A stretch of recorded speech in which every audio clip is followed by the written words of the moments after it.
इमरान खान के अलावा मुझे पीटीआई में कोई सही बंदा नज़र नहीं आया। एक अली मोहम्मद खान अच्छा आदमी, और जो रक्शे में खातून के साथ ज्यादती हुई, हरास किया गया, जिस उल्लू के पट्टे नहीं किया उसे भी सजा दे। इकरारुल हसन के 15-20 साल की जो खिदमात हैं उस पर मैं पानी नहीं फेरना चाहता। पाकिस्तान सेफेस्ट हेवन है ख़वातीन के लिए, इवन माइनॉरिटीज़ के लिए सेफेस्ट हेवन है। जितने राइट्स यहाँ दिए गए इतने कहीं पर भी नहीं दिए गए।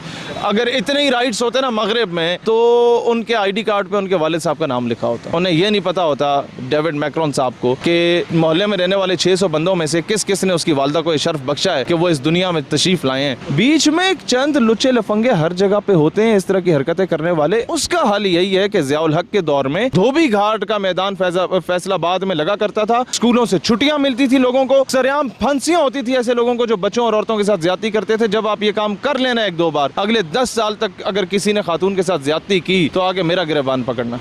बिस्मिल्लाहिर्रहमानिर्रहीम, अस्सलाम वालेकुम। आप देख रहे हैं FK मीडिया प्रोडक्शन और मैं हूं आपका मेज़बान। नाजरीन, इस वक्त मेरे साथ जो नौजवान यहाँ मौजूद हैं यूथ पार्लियामेंट के प्रेसिडेंट हैं, और इसके अलावा एक बात ज़रूर है जो मैं इनसे जानना चाहता हूँ।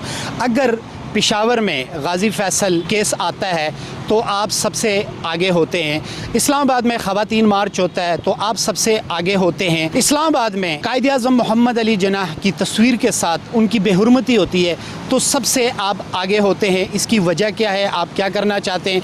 आपका क्या एजेंडा है कि जहाँ पर भी कोई मुश्किल देखते हैं, मुल्क की बदनामी के सबब कोई ऐसी बात होती है तो सफ़े अव्वल में खड़े होते हैं। एक तो इनका हम शुक्रिया अदा करते हैं कि अपनी बेपनाह मसरूफियात के बावजूद इन्होंने आज हमें टाइम दिया। अस्सलाम वालेकुम सर। वालेकुम अस्सलाम व रहमतुल्लाह। मैं चाहता हूँ कि इस मुल्क के लोगों को अगर घर में घास खानी पड़ती है ना, काबिल कबूल है, लेकिन घर से बाहर जब मोहल्ले में निकले तो उनकी इज्जत हो। घर में आप निहारियाँ खाएं और मोहल्ले में लोग आपको चोर बोलें, मोहल्ले में लोग आपको बोलें कि तुम औरत का हया नहीं करते, मोहल्ले में लोग आपको बोलें तुम कैरेक्टर लेस हो, तो उस बिरयानियों के या निहारियों का फ़ायदा कोई नहीं है। मैं सर ये चाहता हूँ कि मेरे मुल्क के लोगों की इज्जत हो, मेरे मुल्क अपना वकार वापस, जो खोया हुआ वकार है वो हासिल कर जाए।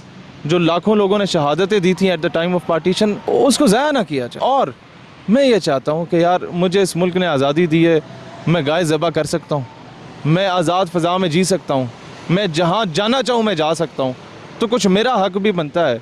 मेरे अगर वालिद ने 32 साल इस कौम की खिदमत की है आर्म्ड फोर्सेस में, या मेरे भाई ने या मेरे चचा मामू ने या मेरी खालाओं ने या पूरे फैमिली ने आर्म्ड फोर्सेस में खिदमत की है, कज़न्स ने, तो मैं समझता हूँ कि अगर मैं आर्म्ड फोर्सेस में नहीं जा सका तो कम से कम मैं पाकिस्तान की नज़रियाती सरहदों की हिफाजत ज़रूर करूँ कि no one should be able to speak against Pakistan in front of me. किसी की जुर्रत नहीं होनी चाहिए कि मेरे मुल्क का नाम बदनाम करे जो वाहिद रियासत इस्लाम के नाम पे बनी है, तो उसके लिए तगदो कर। अल्हम्दुलिल्लाह हम पाकिस्तान में रहते हैं और पाकिस्तान में जितनी हमारी ख़वातीन की इज़्ज़त की जाती है, मीनार पाकिस्तान का वाक़या होता है, कभी भी कोई ऐसा वाक़या नहीं हुआ। कैनेडियन एक लड़की आई थी, वो पूरे पाकिस्तान में घूमी थी और जहाँ पर वो जाती थी अगर उसका मोटरसाइकिल ख़राब होता था तो हमारे यही भाई जो है उसका मोटरसाइकिल ठीक करती थी। अगर उनको रिहाइश की प्रॉब्लम होती तो अपने घरों में वो रिहाइश देती थी। उसके साथ कभी कोई ऐसा वाकया नहीं आया। और अगर हम देखें कि उन 400 लोगों में कोई ऐसा पर्सन नहीं था जिसके घर में बहन हो, जिसके घर में माँ हो, जिसके घर में बेटी हो। तो जानना चाहते हैं शहीर सियालवी साहब से। सर मैं एक चीज़ तो बहुत क्लैरिफाई करता हूँ कि अगर उस औरत वो जैसी भी थी, ज्यादती होती है ना, उन उल्लू के पट्टों को आप सजा दें, टांगे, लेकिन ये जरूर देखें कि उसके नाम पे जो फेमिनिस्ट ने हरामजदगी की है एक किस्म की कि Pakistan is not safe for women, 3 दिन के लिए ट्रेंड आप ट्विटर पे चलाई जा रहे हैं। भाई वजीर आजम पाकिस्तान बेनज़ीर भुट्टो कौन थी? खातून नहीं थी।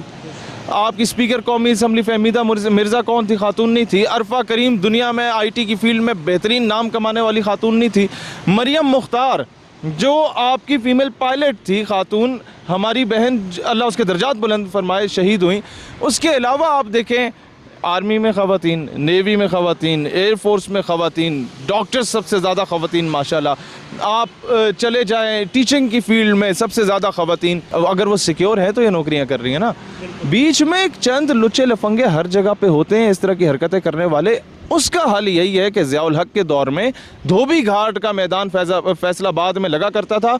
स्कूलों से छुट्टियां मिलती थी लोगों को, सरेआम फांसियां होती थी ऐसे लोगों को जो बच्चों और औरतों के साथ ज्यादती करते थे। जब आप ये काम कर लेना 1-2 बार, अगले 10 साल तक अगर किसी ने खातून के साथ ज्यादती की तो आगे मेरा गिरबान पकड़ना। अच्छा, आप क्या समझते हैं ये कोई पब्लिसिटी स्ट्रेंथ तो नहीं था टिकटॉकर का? क्योंकि हम अगर सिर्फ टिकटॉकर्स को ही बदनाम करें तो ये भी ज़्यादती होगी, क्योंकि टिकटॉकर बहुत सारी ऐसी फीमेल्स हैं जो बहुत अच्छा काम भी करती हैं, सारे गलत नहीं करते। लेकिन अब ये वाक़या हो जाना, इसके पीछे आप कुछ क्या समझते हैं? इसकी तो तहकीकात आएंगी तो सामने आएगा, लेकिन दो चीज़ें मैं एडवाइस करना चाहूँगा इस कौम से, क्योंकि मेरे मुल्क की इज़्ज़त का मामला है।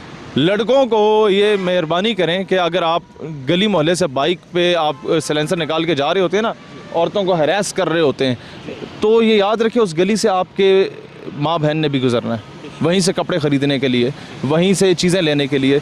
और दूसरी चीज़ ये है कि मैं ख़वातीन को ये कहता हूँ कि मेरी बहनों, इससे पहले कि मामला जो है वो सियालकोट से लारी अड्डे तक पहुँचे, एक मोबाइल गिफ्ट लेने के लिए, एक आईफोन लेने के लिए, बड़ी गाड़ी की फ्रंट सीट पे बैठने के लिए, मरी का टूर करने के लिए अपने आप का मेयार ना गिराओ। तुम्हारा मेयार औरत का बहुत ऊंचा है। और मैं ये भी कहता हूँ कि पैमरा शुड टेक नोटिस कि जब तक पूरे मोहल्ले की औरतों को नचाते नहीं हो तो देश का बिस्किट जो है वो गाला नहीं तुम्हारा बिकता, तुम्हारा जो है वो क्या कहते हैं साबन नहीं बिकता जब तक औरत नहा ना ले, हुस्न की नुमाइश ना करे तब तक शैम्पू नहीं बेचती। यार, औरत को पब्लिसिटी टूल ना बनाओ, एडवर्टीजमेंट का टूल ना बनाओ, उसका मकाम है।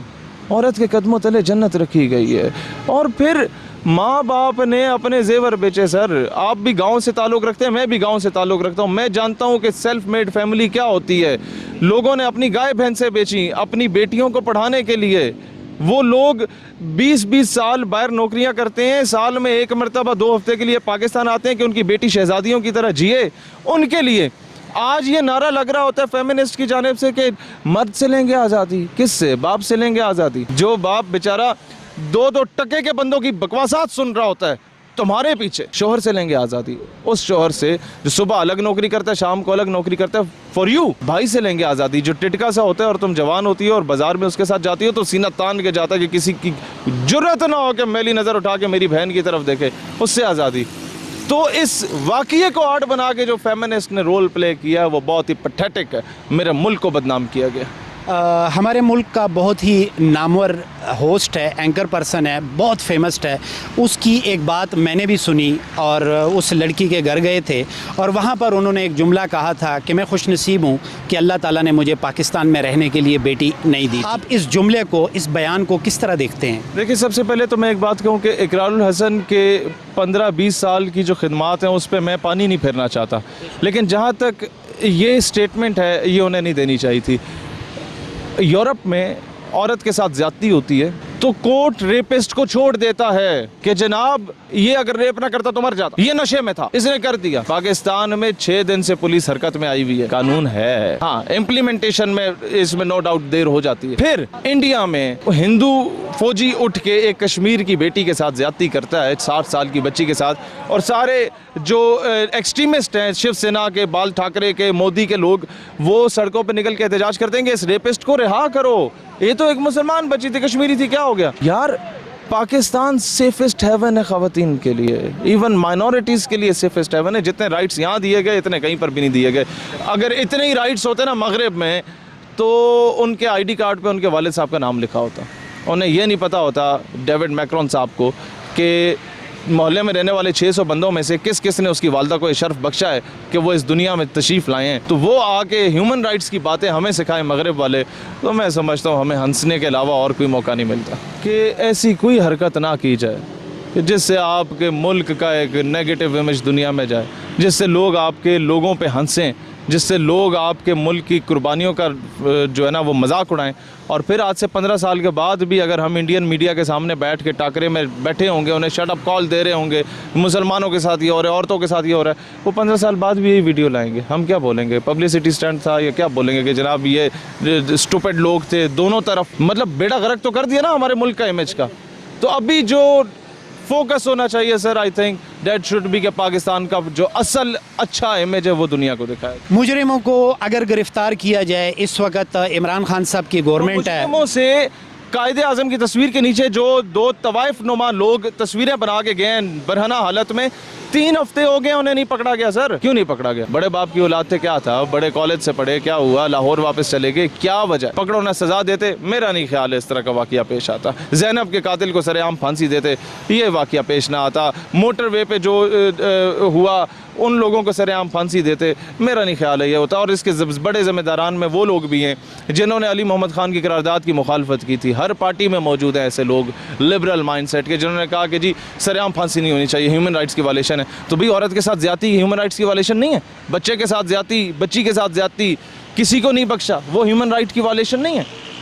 तो इन लोगों ने खुद मौका दिया इस तरह की चीज़ों की मुखालफत। उसको कहते कैबिनेट में ले जाओ, कैबिनेट में वो मामला गायब हो गया, लटक गया। उस बेचारे को महदूद करके रख दिया इन लोगों ने। नजरियाती बंदे के तो यहाँ जगह ही नहीं होती ना। लिबरल लॉबी इतनी स्ट्रांग हो चुकी है, तीनों बड़ी पॉलिटिकल पार्टीज़ में, पीपल्स पार्टी, पीटीआई और नून में, ये आपस में वेल कनेक्टेड हैं। नजरियाती लोग आपस में वेल कनेक्टेड नहीं है। मैंने अली मोहम्मद खान से ये चीज़ पर्सनली भी की, मेरे बड़े भाइयों की तरह। मैंने कहा यार जब तक आप लोग सारे वेल कनेक्टेड नहीं होंगे, सिर्फ नारे लगाते रहोगे हमारी तरफ। आप गवर्नमेंट से क्या एक्सपेक्टेशन रखते हैं कि गवर्नमेंट करे तो क्या करे? एज सुन एज पॉसिबल इसकी तहकीकात करके जो जो जिम्मेदार ठहरता है उसे सजा दें। किस तरह सजा दी जाए, जिस तरह सजाएं दी जा रही हैं? कानून कहता है ना, जो मैक्सिमम लाइफ इम्प्रिजनमेंट की सज़ा होती है वैसे तो ये इस तरह की हरासमेंट के केसेस में वो दें। और जो रक्शे में खातून के साथ ज़्यादती हुई, हरास किया गया, जिस उल्लू के पट्टे नहीं किया उसे भी सजा दें, सरेआम दें। कराची में जो इंसिडेंट पेश आया था वो बाइक से उतार के खातून के साथ सजा दें। आपको आराम से वो आप फ्रीक्वेंसी मैच करते हैं, आपको पता होता है कौन सा बंदा किस मकाम पे किस टाइम पे मौजूद था, आप आराम से ढूंढ सकते हैं अगर आप ढूंढना चाहें तो। इन्हें सजा दें, सजा नहीं देंगे तो ये चीज़ें बढ़ती जाएंगी। शहीर सियालवी साहब, एक तो ये बता दें कि नया पाकिस्तान हम सब ने बहुत ज़्यादा ख्वाब देखे थे इमरान खान साहब के लिए, तमाम नौजवान जो है वो बड़ी तादाद में निकले थे। अल्हम्दुलिल्लाह आज हमारे पाकिस्तान के वज़ीर आज़म इमरान खान साहब हैं और उन्होंने नया पाकिस्तान का वादा किया था। आज नए पाकिस्तान को किस तरह देख रहे हैं आप? मैं खान साहब की गवर्नमेंट में 2 बार अरेस्ट हुआ हूँ और शदीद इख्तिलाफ़ रखता हूँ कई चीज़ों पे। इमरान खान के अलावा मुझे पीटीआई में कोई सही बंदा नज़र नहीं आया, एक अली मोहम्मद खान अच्छा आदमी। और मैं चाहता हूँ, जनरल इकबाल ने एक आर्टिकल लिखा था कि people who are at the helm of affairs, उनके आसपास खुशामदियों का एक टोला होता है, खोल होता है साइकोफेंट्स का। लीडर वो होता है कामयाब जो उस खोल से बाहर निकल के देखता है, जो उन खुशामदियों में रहता है ना, वो बस अपने 5 साल पूरे करके चला जाता है। तो खान अगर कामयाब होना चाहता है तो उस खुशामदियों से बाहर निकल के देखे कि लोग मर रहे हैं, भूख है, प्यास है, अफलास है, बेरोज़गारी है, नौकरियां कोई नहीं मिल रही, उसे ओवरकम करें। इंटरनेशनल सतह पे अल्हम्दुलिल्लाह पाकिस्तान का इमेज बहुत बेहतर हुआ है, आई मस्ट एडमिट दिस। के साथ मौजूद है, एक तो आप जानते हैं कि गुज़श्ता 2 साल से कोरोना पूरी दुनिया में जारी है, पाकिस्तान में भी है, रोज़गार सारे ऑफ है। इसमें जो साहिब सरवत लोग होते हैं वो आप उनको क्या मैसेज करते हैं कि जो गरीब गुरबा लोगों की हेल्प करें, उनको अपने साथ शामिल करें? मैं ये कहता हूँ कि आप लोग NGOs को सपोर्ट करने की बजाय, देखें आपके गाँव में आपको बेहतर पता है, आपके मोहल्ले में आपके गाँव में कौन ज़रूरतमंद है, खामोशी से मगरिब के बाद जाके उसके घर में वो आप मदद कर लें और तशरीफ़ लें, बजाय इसके कि NGOs को दें और उनमें से आधा वो खा लें आंटियाँ NGOs वाली और आधा जो है उन लोगों को मिले। तो उससे बेहतर है चैरिटी बिगिंस एट होम। आपको पता है आपके फैमिली में कौन ज़रूरतमंद है, आपको पता है आपके मोहल्ले में कौन ज़रूरतमंद है, उनकी ज़रूरियात पूरा करें। स्पेशली ओवरसीज़ पाकिस्तानीज़ जो अन्य वाद दे रहे होते हैं ना NGOs को, उससे बेहतर है आप लोग अपने गाँव में खुद नज़र दौड़ाएँ। बहुत शुक्रिया sir, thank you so much, आपने अपनी बेपनाह मसरूफियात के बावजूद टाइम दिया। Thank you so much sir, बहुत शुक्रिया sir, thank you sir, thank you.